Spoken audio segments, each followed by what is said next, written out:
নমস্কার, max video নতুন একটা ব্লগে আপনাদের সকলকে স্বাগত জানাই। আজ 14 ফেব্রুয়ারি বুধবার, এখন বাজে সকাল 10:30। এখন থেকে আমি আমার আজকের ব্লগটা শুরু করছি। আজ সরস্বতী পুজো, তাই আমার পক্ষ থেকে সকলকে জানাই সরস্বতী পুজোর অনেক অনেক শুভেচ্ছা আর অভিনন্দন। গতকাল রাতে তুলতুল 1:45 নাগাদ ঘুমিয়েছে, মানে ওই 1:45 পর্যন্ত বাবার সাথে খুব খেলেছে। আর আজকে সকালে ওর সময় মতোই উঠেছে, 10টা 5-10 নাগাদ, কিন্তু ওঠার পর মুড ভীষণ অফ, মানে সকালবেলা উঠেই কান্নাকাটি শুরু করে দিয়েছে। আর তারপরে উঠে বাবাকেও দেখেনি, ও ভেবেছে বাবা হয়তো আবার কোথাও চলে গেছে, আরও মুড অফ হয়ে গেছে। তো তুলতুলে বাবা কিছুক্ষণ আগেই আসলেন, একটু বেরিয়েছিলেন। এখন দুজনের আলাপচারিতা হচ্ছে। আর এদিকে আমার সকালে সমস্ত কাজ সেরে আমি স্নান পুজো করে নিয়েছি।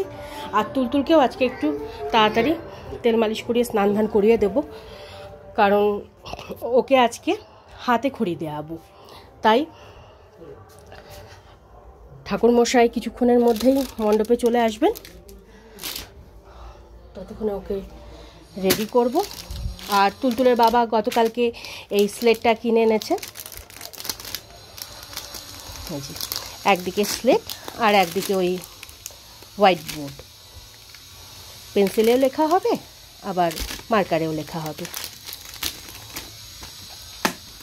এগুলো সব গুছিয়ে গাছিয়ে রাখি। আর আজকে সকালবেলা সেজন্য আর কোনো ব্রেকফাস্ট বানাইনি, শুধু তুলতুলকে খাইয়ে দিয়েছি, মানে ব্রেকফাস্টটা করিয়ে দিয়েছি। আমাদের জন্য আর কোনো ব্রেকফাস্ট বানাইনি। অঞ্জলিটা দিয়ে আসি, তারপরে দেখব কিছু একটা বানিয়ে নেব।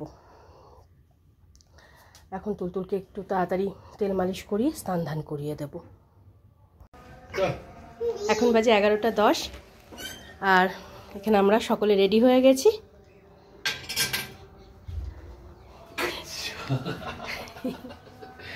কি খুশি, ঘুরতে পেলে আর কিছু চাই না। আর এই ব্যাগে স্লেট, পেন্সিল, জলের বোতল এগুলো সব নিয়ে নিয়েছি। চল, আমরা সবে মাত্র পূজা মণ্ডপে পৌঁছালাম।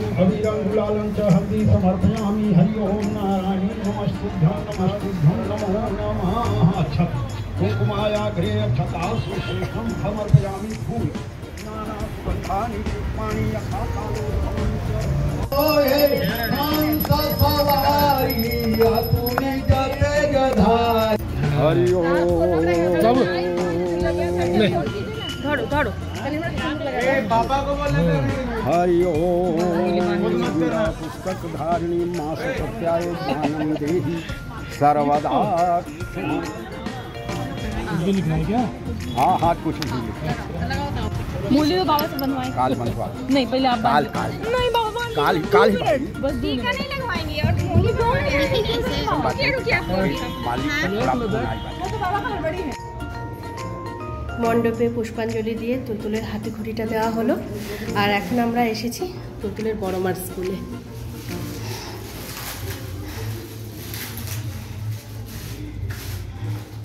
যা মা, যা যাবি মার কাছে, বড় মার কাছে। মুখে হাত দেয় না। দেখো তো সুন্দর সাজিয়েছে মা। এটা হলো তুলতুলের বড় মার স্কুল, মানে তুলতুলের বড় মা এই স্কুলেই পড়ান। আর এনারা হলেন কলিগ।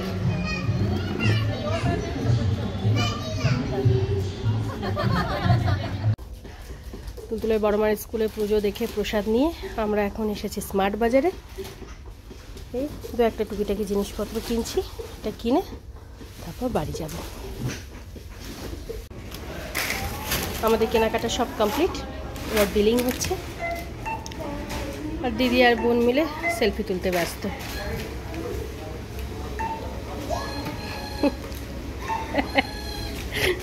ওই তোরা। এখন বাজে 1:10, আর আমরা টুকিটাকি জিনিসপত্র কেনাকাটা করে এই 1:45 নাগাদ বাড়ি ফিরলাম। বাড়ি ফিরে প্রথমে হাত মুখ ধুয়ে ড্রেসটা চেঞ্জ করে তুলতুলকে একটু জল খাইয়ে ঘুম পাড়িয়ে দিয়েছি।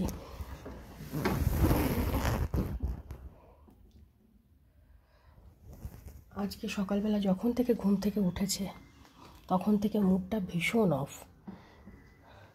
আসলে এই 3-4 দিন ধরে রাতে তো ঠিকঠাক ঘুমাচ্ছে না, অনেক রাত করে ঘুমাচ্ছে, যার জন্য ঘুমটাও পুরো হচ্ছে না। সকালবেলা মুডটা অফ থাকছে।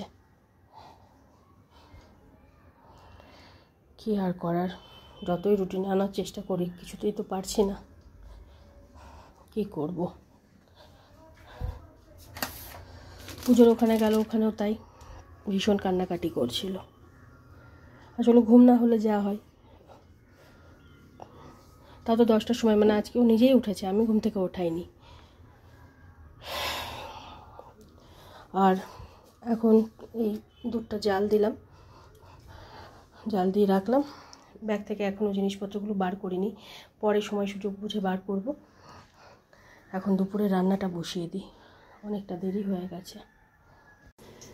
এখন বাজে 1:50, আর এদিকে আমি দুপুরে রান্নাটা বসিয়ে দিয়েছি।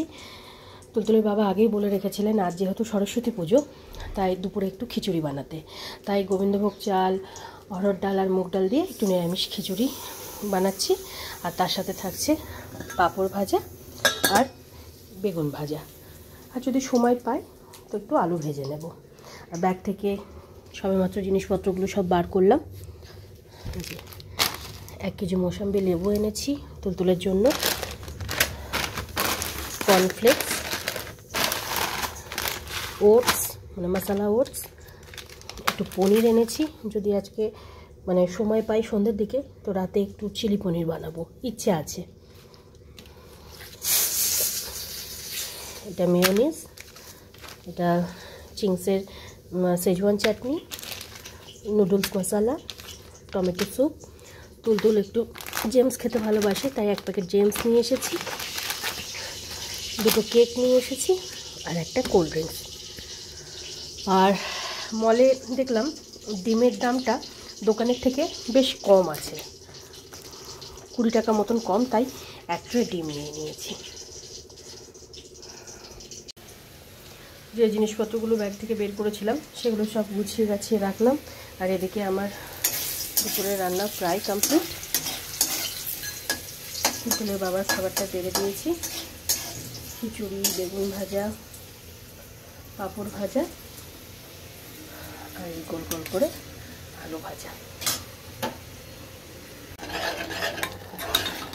এখন বাজে 2:45। আর আজকে আমি তুলতুলের বাবা ধানি 3 জনই একসাথে লাঞ্চ করে নিয়েছি।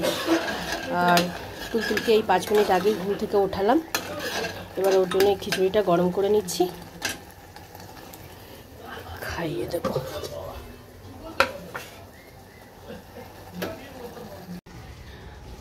গুড ইভিনিং, এখন বাজে 5:30। আর তখন তুলতুলকে আমি লাঞ্চ করিয়ে আমি আর তুলতুল দুজনে বেডে শুয়ে শুয়ে কিছুক্ষণ খেলা করছিলাম। তারপর ওই 4:30 পৌনে 5টা নাগাদ দিদি আসলো, তবে দিদি আজকে দিদির ছেলেকে নিয়ে এসেছিল। আর যেই দিদির ছেলেকে দেখেছে তুলতুল, ব্যাস দুজনে মিলে খেলা শুরু।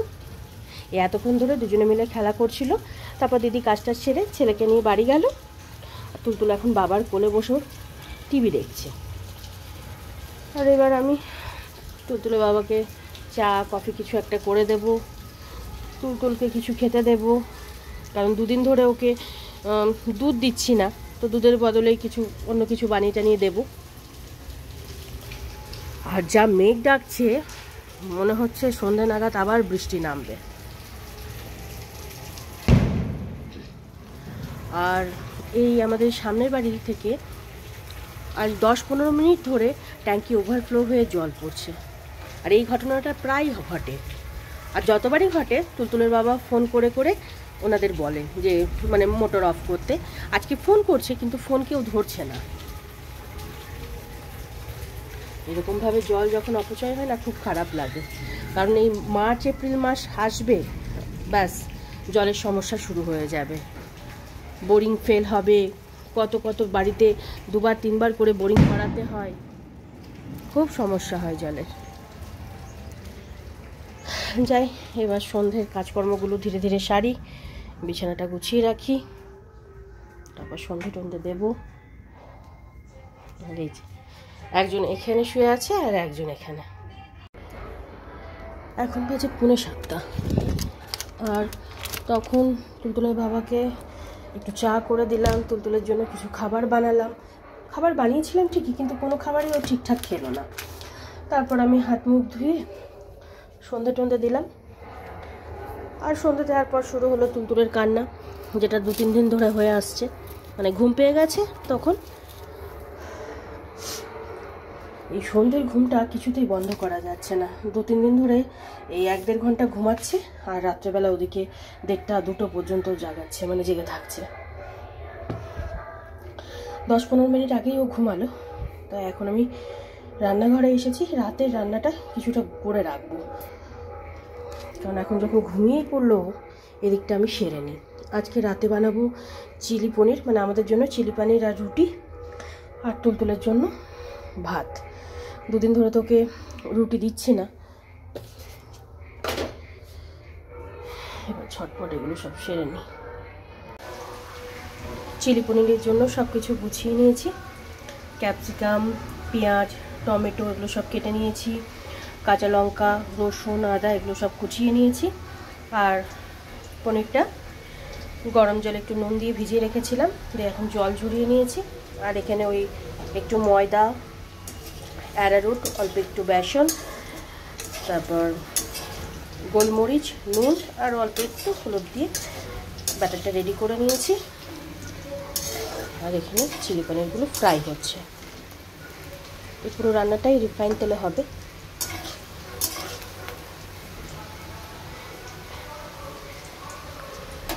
তুলতুলের বাবা এমনিতে পনির পছন্দ করে না, কিন্তু পছন্দ করে না বলে তাও 2-3 দিন খাওয়া হয়েই গেল। সেদিনকে পালং পনির করলাম, তারপর তার আগের দিন, না সেদিনকে পালং পনিরটা খেয়েছিল, খুব একটা ভালো হয়নি, মানে ঠিকঠাক ছিল। তো আজ ভাবলাম তাই একটু চিলি পনির করে দিই। উনি নিজেই বললেন যে ওনার চিলি পনিরটা একটু ভালো লাগে, তাই ভাবলাম একটু চিলি পনিরটাই করি। পনিরগুলো ব্যাটারে ডুবিয়ে ভালো করে ভেজে নিয়েছি। এখানে কড়াই আর একটু রিফাইন তেল দিয়ে ওর মধ্যে আদা, লঙ্কা, রসুন কুচি দিয়ে একটু কড়া করে ভেজেছি। তারপরে এই পেঁয়াজ, টমেটো, ক্যাপসিকাম দিয়ে হালকা করে এখন ভাজছি। তারপরে এখানে সয়া সস, চিলি সস আর টমেটো সস নিয়ে নিয়েছি, এটা দিয়ে দেবো। দিয়ে এই চিংসের পনির চিলি মশলা যে মিক্সটা আছে ওইটা দিয়ে পনিরগুলো দিয়ে দেবো। তাহলেই আমার পনির চিলি বা চিলি পনির রেডি হয়ে যাবে। তখন ওই পেঁয়াজ, টমেটো, ক্যাপসিকাম এগুলো হালকা করে ভেজে যে সসটা বানিয়ে রেখেছিলাম সেই সসটা দিয়ে পনিরের টুকরোগুলো দিয়ে ভালো করে মিশিয়ে নিলাম। নিয়ে এই পনির চিলির মিক্স মশলাটা জলে গুলে একটু দিয়ে দিলাম, দিয়ে নাড়াচাড়া করে গ্যাসটা অফ করে ঢেকে রেখেছি। ব্যাস, এদিকে আমার চিলি পনির রেডি হয়ে গেছে। তবে তুলতুলো বাবা যখন খাবে তখন ঠান্ডা হয়ে যাবে, একবার গরম করে দেবো তখন। আর এখন রুটির আটাটা মেখে নেব। তুলতুলো এখনও ঘুম থেকে ওঠেনি, এবার ওকে ওঠাবো। 8টা বাজতে চললো, এখন বাজে 10টা 5। আর তুলতুল ঘুম থেকে ওই 8টা 5 নাগাদ উঠলো। ওঠার পর ওর 2-একটা মেডিসিন খাবার ছিল, সে দুটো খাইয়ে দিলাম, খাইয়ে ওর মাসাজটা করিয়ে দিলাম। আর ততক্ষণ আমার এদিকে চিলি পনিরটা হয়ে গেছিলো, তারপর আটাটাও মেখে রেখেছিলাম। তারপরে আরও 2-একটা যা যা কাজ ছিল সেগুলো সব সারলাম, সেরে তুলতুলের খাবারটা বসিয়ে দিয়েছিলাম, তুলতুল আর ধানির। তো খাবারটা রেডি হয়ে গেছে, গতকালকের মতোই। আলু সেদ্ধ ভাত করে দিলাম, তার সাথে একটু ডাল সেদ্ধও আছে। আর ধানিকে খেতে দিয়ে দেবো, তুলতুলকে খাওয়াবো। আর তুলতুলের বাবার মিটিং চলছে, 11টা অবধি চলবে, উনি বলেইছিলেন আগে। তো 11টার পরেই রুটিটা বানাবো, কারণ রুটি এত তাড়াতাড়ি বানালে ঠান্ডা হয়ে যাবে। আজকে একটা বড় কাজ হলো, সেটা হলো তুলতুলের হাতে খড়ি। এমনিতে সব ঠিকই আছে, কিন্তু পুজো করে যেমন একটা আত্মতুষ্টি হয় না, সেটা যেন আজকে হলো না। মানে পুরোহিত মশাই এতটাই ব্যস্ত ছিলেন, মানে 2 মিনিট টাইম 2 মিনিট মানে বেশি টাইম দেওয়া ওনার পক্ষে সম্ভব ছিল না। কোনো রকম তাড়াহুড়ো করেই করা হলো। মানে অনেক কিছু ভেবে গেছিলাম, কিন্তু মানে সেভাবে হলো না। এই যা যাকা, আসল কাজটা তো হলো, এটাও একটা ব্যাপার। আর আজকে পুরোহিত মশাইরা ব্যস্ত থাকবেন, এটাই স্বাভাবিক, এত পুজো চারিদিকে। এখন নয়, আধ ঘন্টা 1 ঘন্টা থেকে বৃষ্টি হচ্ছে। এখন বৃষ্টিটা একটু থেমেছে। সকালে যে এই বৃষ্টিটা হয়নি এটাই ভালো, না হলে যে কি হতো, পুরো মানে সকালের পুজোটাই ম্যাচেকার হয়ে যেত। যাই হোক, এবার তুলতুলকে খাইয়ে দিই, ধানিকে খেতে দেবো, তারপর বাদবাকি কাজ আছে সেগুলো সব সারবো। তাই আজকের ব্লগটা আমি এই পর্যন্তই রাখছি। আজকের ব্লগটা আমি এখানেই শেষ করছি। আমার এই ব্লগটা যদি ভালো লেগে থাকে তাহলে আমার এই চ্যানেলটাকে সাবস্ক্রাইব করে দেওয়ার জন্য বিশেষভাবে অনুরোধ রইল, সাথে লাইক আর শেয়ার করে দেওয়ার জন্য অনুরোধ রইল। সবাই ভালো থাকবেন। Bye and good night.